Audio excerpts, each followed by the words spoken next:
Outside the window, a pure white snow scene greets the eye. The winter mornings in Alaska always begin with silence. I'm Jessica Miller. Even at 62, I haven't changed my habit of waking up at 5 a.m. every day. Standing in the kitchen, brewing a warm cup of coffee, I gaze out the window at the view of Miller's orchard spread before me. I'm reminded of over 40 years ago when my husband Robert and I started this orchard. In this small town near Fairbanks, everyone said, "It's too cold for anything to grow." But we didn't give up. After much trial and error, we found apple varieties that could withstand the cold and even succeeded in growing berries. Now, our orchard has become a fixture at the local farmers market, and in summer, it's bustling with tourists. It makes me so happy when everyone tells me how exceptionally sweet our fruit is after surviving the harsh winter. As I'm preparing breakfast, I hear footsteps coming down the stairs.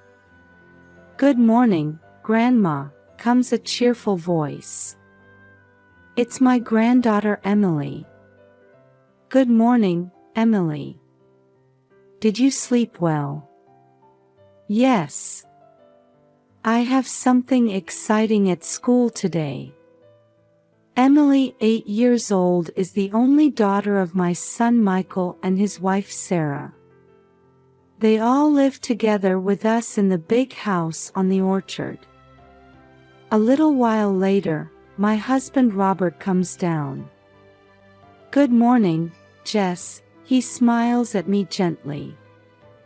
Even at 65, his smile hasn't changed from 40 years ago. It's delivery day today, isn't it?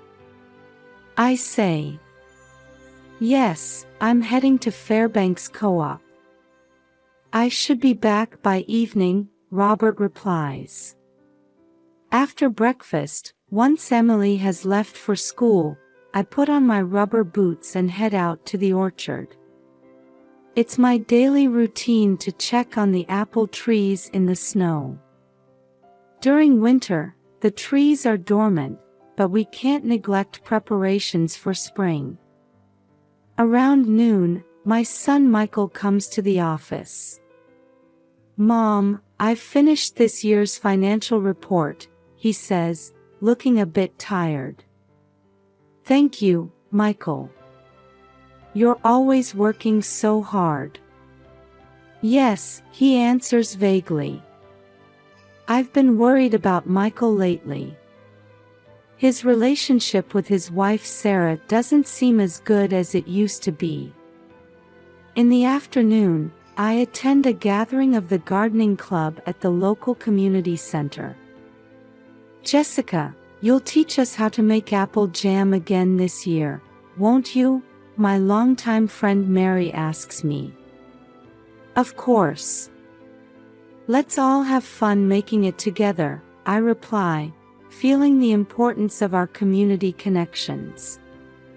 In the evening, we all go to Emily's school event, a winter music concert. Seeing my 8-year-old granddaughter on stage warms my heart. However, I sense a subtle tension between Michael and Sarah sitting next to me, which worries me a little. On the way home, Robert praises Emily. "That was a wonderful performance." We all laugh together, enjoying this simple moment of happiness. But somehow, a small worry lingers in the back of my mind. Will these peaceful days continue? Several weeks have passed since that music concert, and the Alaskan winter has grown even harsher. As I drink my morning coffee and look outside, I see the snow falling heavily. The thermometer reads 10 degrees Fahrenheit. "It's particularly cold today," I mutter to myself while gazing at the orchard through the kitchen window. The snow-covered trees stand silently, as if wrapped in a white blanket. Despite the severe cold, today is my day to pick up Emily from after-school care. I had promised to pick her up at 4 p.m. from the YMCA winter break program. "Robert, I'll be picking up Emily today," I call out to my husband. "Oh, that's right. Be careful out there," Robert answers. He seems to be organizing some documents in his study. Looking at the clock, I see it's already past 3 p.m. I should get ready, I think to myself, putting on my coat and grabbing the car keys. As I step outside, the cold wind stings my cheeks. I quickly get into the car and try to start the engine. However, when I turn the key, nothing happens. That's odd. I think, trying a few more times, but there's no response. Feeling uneasy, I get out of the car and call out to Robert. "Robert, it seems the car battery might be dead." He looks a bit surprised and says, "That happens often on days this cold. It's an old car, after all." "But I need to pick up Emily," I say, feeling anxious. Robert offers, "Should I go instead?" "No, it's all right. Don't you have an appointment to get your watch repaired today?" I remind him. Robert is a collector of old pocket watches and had mentioned going to the town watchmaker today. "Oh, that's right. I completely forgot," Robert says, lightly tapping his forehead. "But if Jess's car isn't working, I'll borrow Michael's car," I suggest. "My son is working from home today." I go back inside and knock on Michael's door upstairs. "Michael, do you have a moment?" "What is it, Mom?" Michael pokes his head out. "The car battery is dead. Can I borrow your car to pick up Emily?" Michael seems to think for a moment. "Ah, I see. Sure, go ahead," he says, handing me his car keys. "Thank you. I'll be back soon," I say as I head down the stairs. When I return to the entrance, Robert is still there.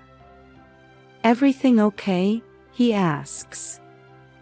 "Yes, I'm going to use Michael's car," I answer. For a moment, I thought I saw Robert's expression cloud over. Was it my imagination? "I see. Be careful out there," Robert says. I get into Michael's car and start the engine. It starts up fine, and I feel relieved. I see Robert's figure in the rearview mirror as I drive off. The trip to the YMCA usually takes about 20 minutes. However, with the heavy snow and poor visibility today, I need to drive carefully.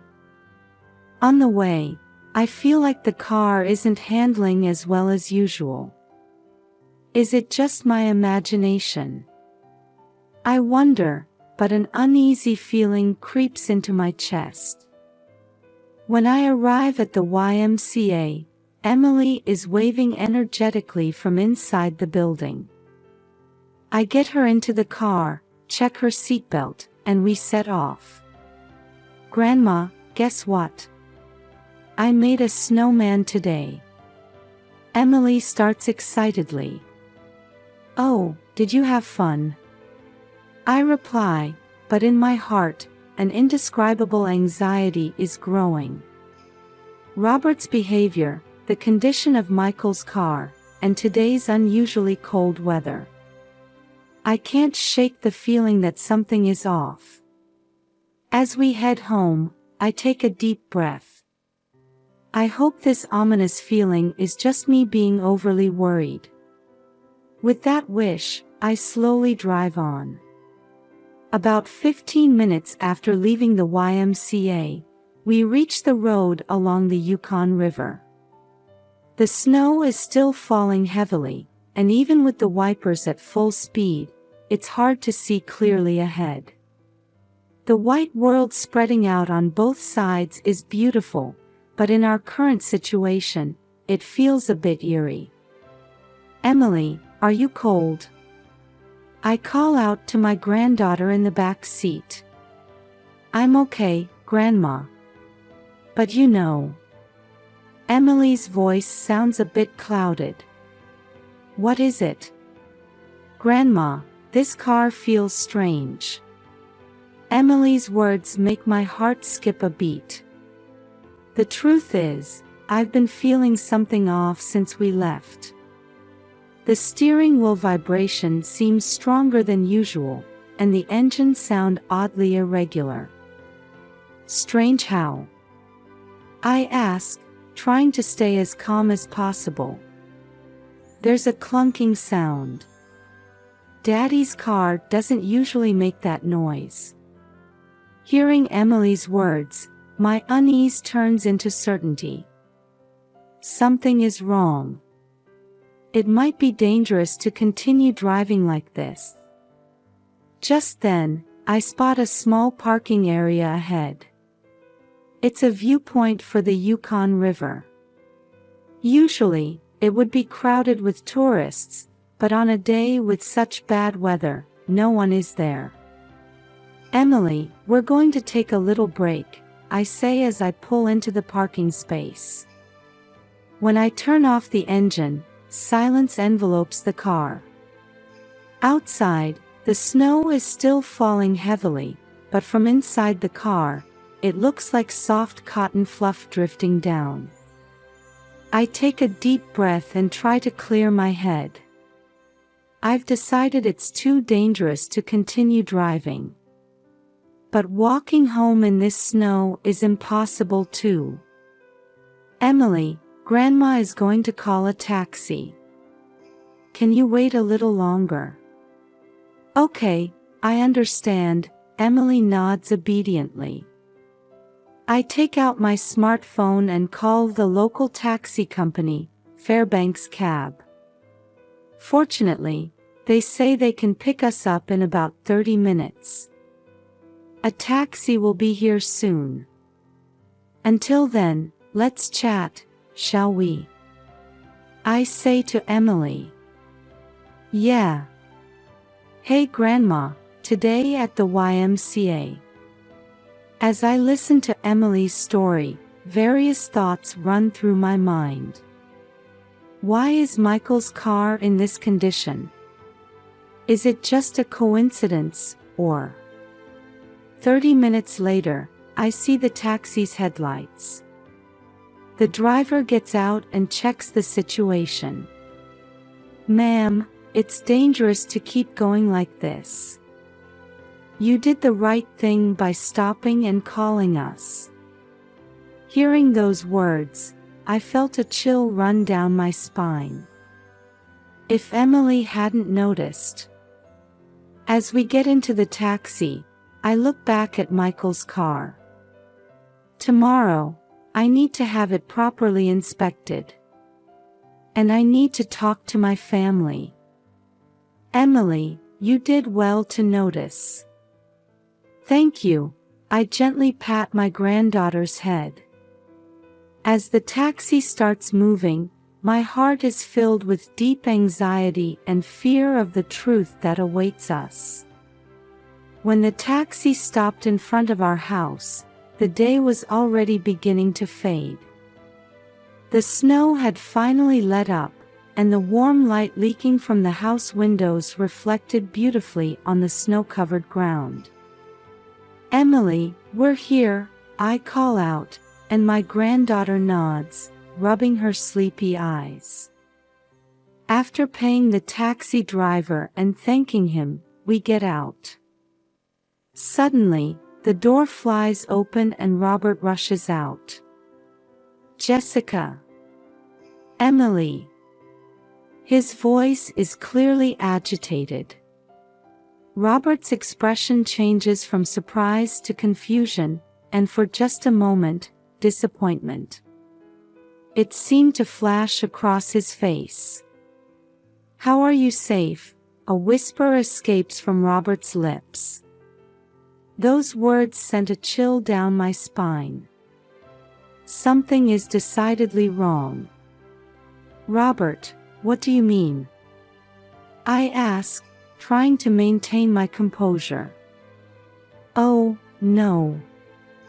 I was just worried." With this terrible weather, he hurriedly tries to cover up, but his eyes remain fixed on us. "Emily, go inside. You must be cold," I urge my granddaughter into the house. Once Emily is inside, I turn back to Robert.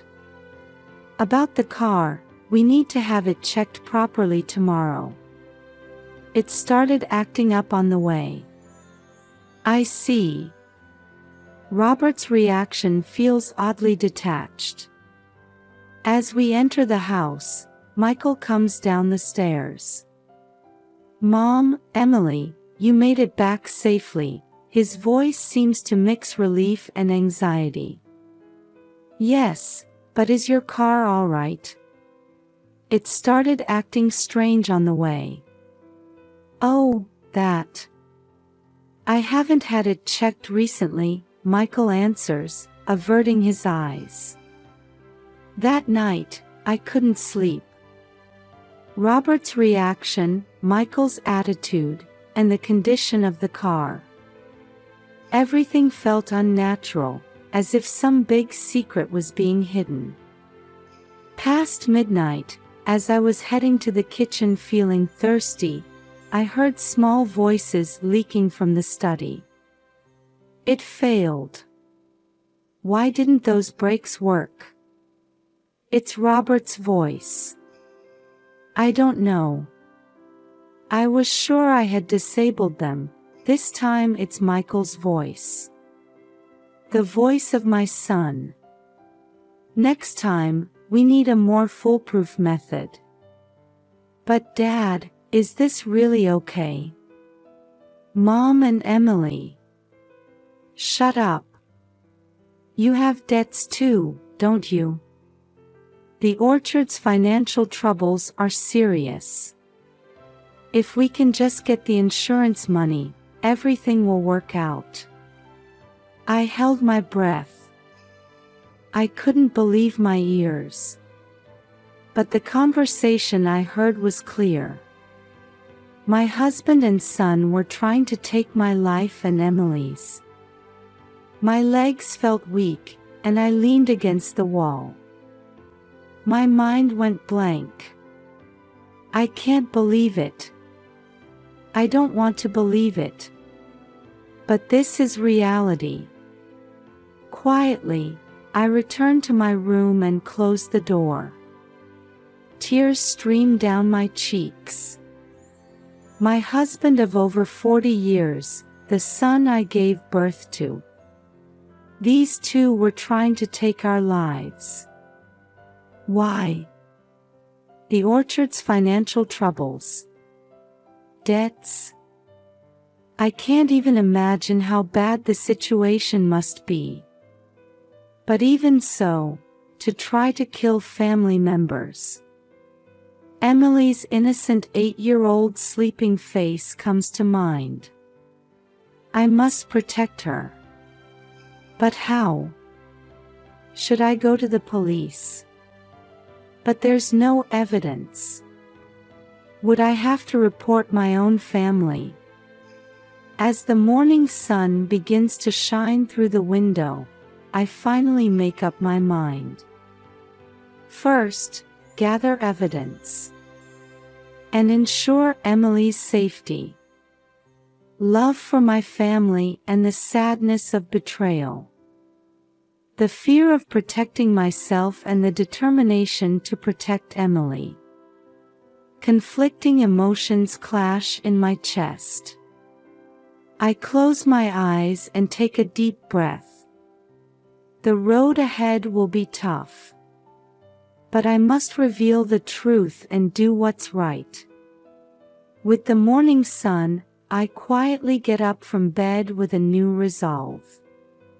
From that night until the next morning, I stayed awake gathering evidence.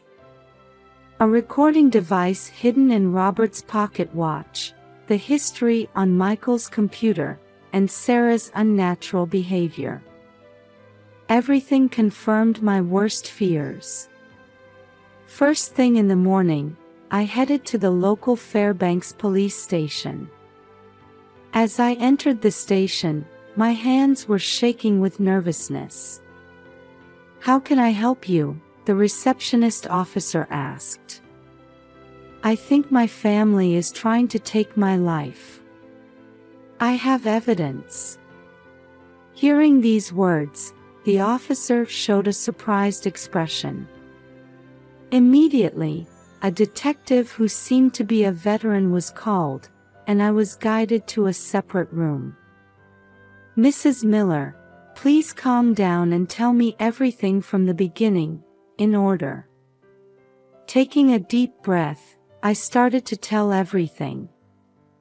The conversation between my husband and son, the unnatural car breakdown, and the evidence I had gathered.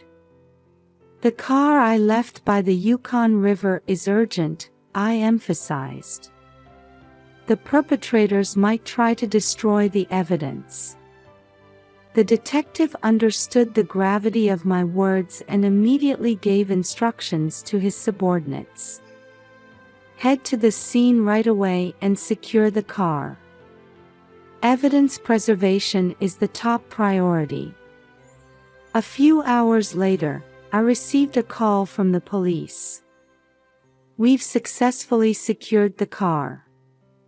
As expected, the brakes had been deliberately cut. Hearing this report, the last hope in me vanished. I felt like I was being confronted with the reality of the situation once again. After that, the police investigation progressed rapidly. Emily and I took refuge in a safe place and fully cooperated with the investigation. A few days later, the whole picture became clear. At the police station, I received a detailed report from the detective in charge. "Mrs. Miller, I'm going to share the results of our investigation." The detective's expression was stern, but also showed a hint of sympathy. "Yes." My voice was trembling. The brakes of the secured car were indeed deliberately cut. It seems to have been a meticulous plan to stage an accident on the snowy road. I held my breath at those words. Furthermore, we found evidence of conspiracy between your husband, Mr. Robert, and your son, Mr. Michael. There were email exchanges between the two and suspicious movements in their bank accounts. The detective paused for a moment, gauging my reaction. I nodded for him to continue. "Regarding the motive, it seems the orchard's management was in a dire situation. Harvest yields had drastically decreased due to abnormal weather in recent years, leading to substantial debt. Moreover, Mr. Michael had separate debts as well." I had no idea about any of this," I said. "Yes. And it seems they had their eyes on your and your granddaughter's high-value life insurance policies. They probably thought all their problems would be solved if they could get the insurance money." I couldn't hold back my tears. I had worked so hard for my family. Why didn't they come to me for help? And the detective hesitates a bit before continuing. "We've discovered that Mr. Michael's wife, Mrs. Sarah, was also aware of this plan." "Sarah too." My heart was completely shattered. Mrs. Sarah wasn't directly involved, but she knew about the plan and didn't stop it. Rather, it seemed she was in agreement with it. After hearing everything, I let out a deep sigh. What happens now? Mr. Robert and Mr. Michael will be arrested for attempted murder and attempted insurance fraud. Mrs. Sarah will likely be questioned on suspicion of conspiracy. Reality weighs heavily on me. The betrayal by my family, the orchard's crisis, and our future life. However, remembering Emily's smile, I renewed my determination. I vowed in my heart to overcome this ordeal and build a new life. Following the police investigation results, the prosecution swiftly moved to press charges. When the trial began, local media reported extensively, throwing our small town into turmoil. When I first faced Robert, Michael, and Sarah in court, my heart was filled with complex emotions. Those who were once my beloved family now sat in the defendant's box. The trial lasted for several weeks, and I took the witness stand. While speaking, I kept Emily's face in my mind, mustering all my courage. On the day of the final arguments, the prosecutor demanded severe sentences. The defense pleaded for leniency, but the evidence was clear. On the day of the verdict, the judge sentenced Robert to 15 years and Michael to 10 years in prison. Sarah received a 2-year suspended sentence. After the sentencing, Robert looked at me and said in a faint voice, "Jessica, I'm truly sorry. I was so caught up in the business." Michael also apologized tearfully, "Mom, the debts kept piling up, and I didn't know what to do." However, their words didn't reach my heart. As I was leaving the courthouse, Emily squeezed my hand and said, "Grandma, let's do our best together. Everyone loves your apple jam." Those words brought tears to my eyes that I couldn't hold back. When we returned home, I had to face the orchard's debts and management issues. As I was at a loss, our neighbor Martha introduced me to the Alaska Legal Services Corporation. "They'll surely help you. If you explain your situation, you should be able to get appropriate advice," Martha said. Encouraged by Martha's words, I contacted the Alaska Legal Services Corporation the next day. Speaking with a lawyer who listened attentively to my story, I felt a glimmer of hope. "Mrs. Miller, let's start by proceeding with the divorce and removing Michael from the orchard's management," the lawyer suggested. Hearing those words, I let out a deep breath. Divorcing my husband of over 40 years. Parting ways with my son. While my heart felt constricted, I knew I had to move forward, for Emily's sake and my own. "I understand. Please proceed," I answered. The following months were filled with legal procedures. However, unexpected support also came our way. The local community rallied to help rebuild the orchard. "Jessica, if there's anything we can do, just let us know," my longtime friend Mary said. She was the president of the local gardening club and gathered many volunteers. One morning, when I arrived at the orchard, more than 20 people from the community had gathered. Everyone was holding shovels and buckets, ready to help. "Everyone, thank you." I choked up with emotion. From that day on, the orchard began to transform little by little. With the help of the community, we pruned old trees and planted new saplings. An organic farming expert gave us advice on soil improvement, and students from the local university's agriculture department came to help as part of their research. Emily also eagerly helped out. "Grandma, this apple tree will surely grow big by the time I'm grown up," she said, looking at a sapling with hope-filled eyes. Legal issues were also gradually resolved. With the help of the Alaska Legal Services Corporation, we proceeded with the divorce from Robert and completely removed Michael from the orchard's management. However, many challenges still remained. Repaying debts, finding new distribution channels, and above all, securing Emily's future. But there was no turning back now. "Emily, you know what? Grandma has a new idea," I said to my granddaughter one day.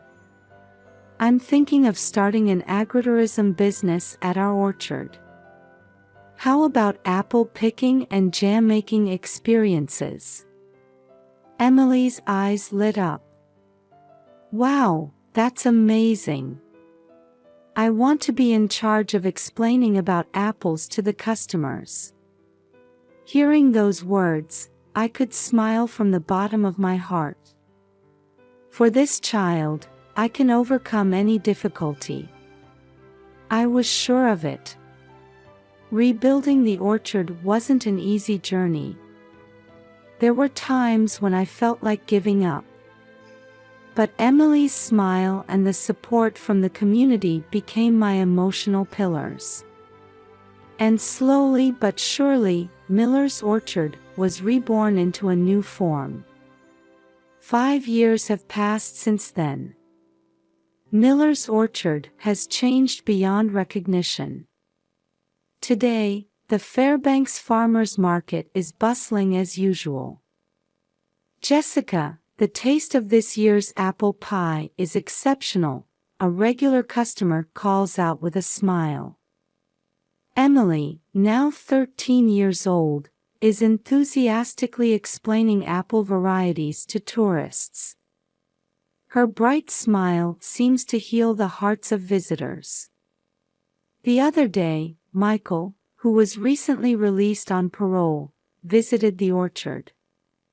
At first, I was hesitant, but after hearing his sincere apology and determination to rehabilitate, we've begun to walk the path of reconciliation little by little. I received a letter from Robert saying he's participating in gardening therapy in prison. He wrote that he wants to work in the orchard after his release. That decision is still difficult for me, but I don't intend to completely close the door. Life is full of unexpected turns. But surrounded by the people we love and this beautiful orchard, we are surely grasping happiness.